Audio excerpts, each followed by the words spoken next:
ಮಹಿಳಾ ಮೀಸಲಾತಿಗೆ supreme court ತೀರ್ಪು ನೀಡಿದ್ದರೂ ಕಾಂಗ್ರೆಸ್ ಪಕ್ಷ ಮಹಿಳಾ ಮೀಸಲಾತಿ ವಿರೋಧಿ ನೀತಿ ಅನುಸರಿಸುತ್ತಿದೆ ಎಂದು ಕೇಂದ್ರ ಆಹಾರ ಮತ್ತು ನಾಗರಿಕ ಸರಬರಾಜು ಸಚಿವ ಪ್ರಹ್ಲಾದ್ ಜೋಶಿ ದೆಹಲಿಯಲ್ಲಿಂದು ಹೇಳಿದ್ದಾರೆ.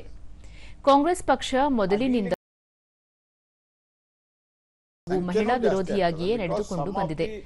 ಜವಾಹರಲಾಲ್ ನೆಹರು ಕಾಲದಲ್ಲಿ ಪರಿಶಿಷ್ಟ ಸಮುದಾಯ, ರಾಜೀವ್ ಗಾಂಧಿ ಅವರ ಅವಧಿಯಲ್ಲಿ ಹಿಂದುಳಿದ ವರ್ಗಗಳ ಮಂಡಲ್ ಕಮಿಷನ್ ವಿರೋಧ, ಇದೀಗ ಮಹಿಳಾ ಮೀಸಲಾತಿಯನ್ನು ಧಿಕ್ಕರಿಸಿದೆ.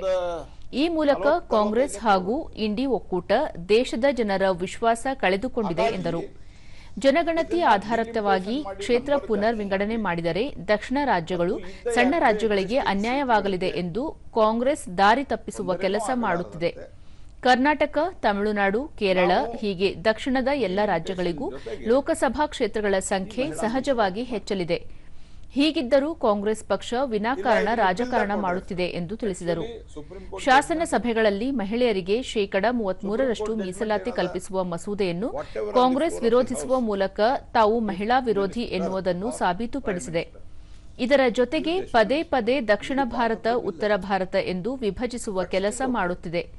ಕ್ಷೇತ್ರ ಪುನರ್ ವಿಂಗಡಣೆಯಲ್ಲೂ ಅದೇ ವರ್ತನೆ ತೋರುತ್ತಿದೆ ಎಂದು ಹೇಳಿದರು. 50% and each state 50%. ಕರ್ನಾಟಕದಲ್ಲಿ 20 ಇದ್ದದ್ದು 42 ಆಗ್ತವೆ. ಇದು ನಾವು ಬಿಲ್ ಶೆಡ್ಯೂಲ್ ದಲ್ಲಿ ಹಾಕ್ತಾ ಇದ್ವಿ. That amendment was also ready. ಈಗ ನಾವು 26/11 ಪ್ರಕಾರ ಮಾಡಿದ್ರೆ ಕರ್ನಾಟಕದ್ದು 28 ಇದ್ದಿದ್ದು 26 ಆಗ್ತವೆ. ಹಾಗಾಗಿ ಡಿಲಿಮಿಟೇಷನ್ ಮಾಡುವಂತ ಅವಶ್ಯಕತೆ ಯಾಕಿದೆ ಅಂತಂದ್ರೆ, ಒಂದು ಕಾನ್ಸ್ಟಿಟ್ಯೂನ್ಸಿ ದೊಡ್ಡದಾಗ ಮತ್ತೆ 26ರವರೆಗೆ ಇದೆ. ಇದು 26ರ ನಂತರ ನಮಗೆ we have to go for the delimitation. This is number 1.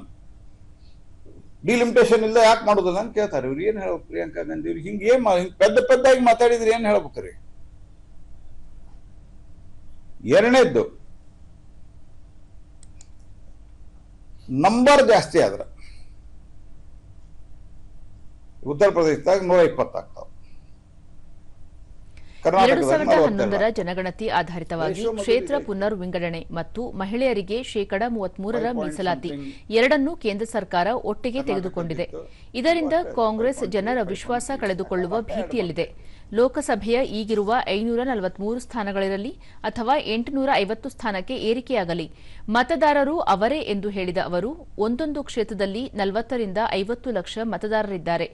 ಇಷ್ಟು ಜನಸಂಖ್ಯೆಗೆ ಒಬ್ಬ ಸಂಸದ ಎಲ್ಲರನ್ನೂ ತಲುಪಲು ಸಾಧ್ಯವಿಲ್ಲ ಎಂದು ತಿಳಿಸಿದರು.